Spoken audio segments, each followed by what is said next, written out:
En este vídeo verá las ventajas que tiene para los usuarios de una medida rápida y sencilla con plantillas dentro del sistema de diagnóstico de transformadores de Omicron utilizando el CPC100 y el CP-TD1. Abramos una plantilla de prueba en el editor del CPC. Ahora preparamos medidas de factor de potencia o de factor de disipación para las bornas en las fases A, B y C y en el conductor de neutro.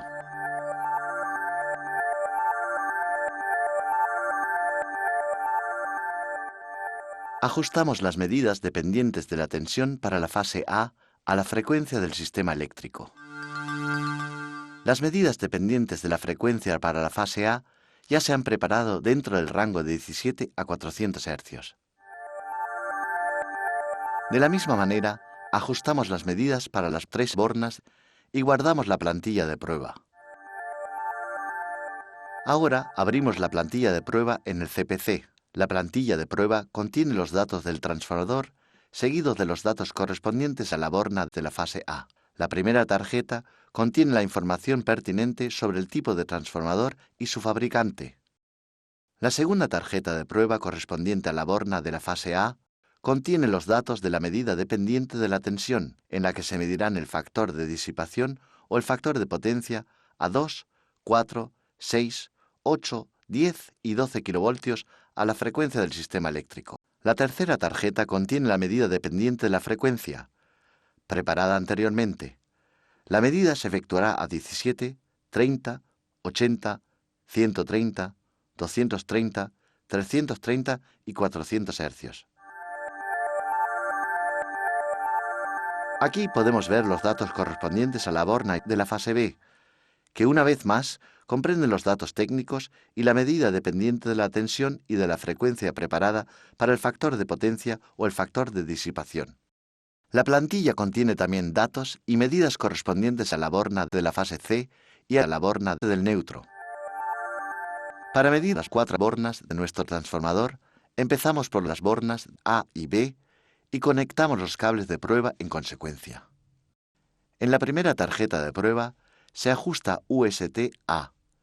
Este ajuste permite medir la borna A. Sin recablear, podemos continuar y medir la borna B, ya que la siguiente tarjeta de prueba pasa ahora a modo UST-B. Ahora debemos cambiar una vez la conexión de los cables de prueba para medir las bornas N y C. Con modo UST-B ajustado en la tarjeta de prueba, ahora los cables de prueba se conectan a la borna N. La siguiente tarjeta de prueba utiliza el modo UST-A para conectar con la borna C, una vez más sin necesidad de recablear.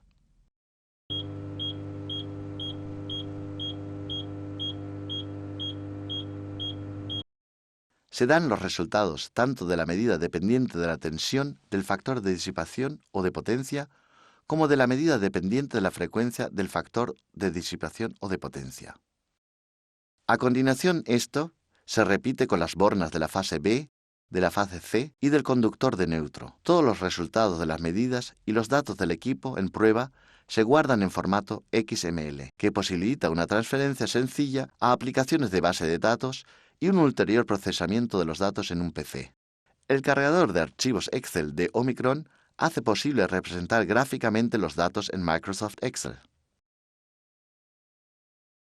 En la vista general vemos los datos del transformador a la izquierda y junto a ellos los datos técnicos de las bornas correspondientes a las tres fases y al conductor de neutro.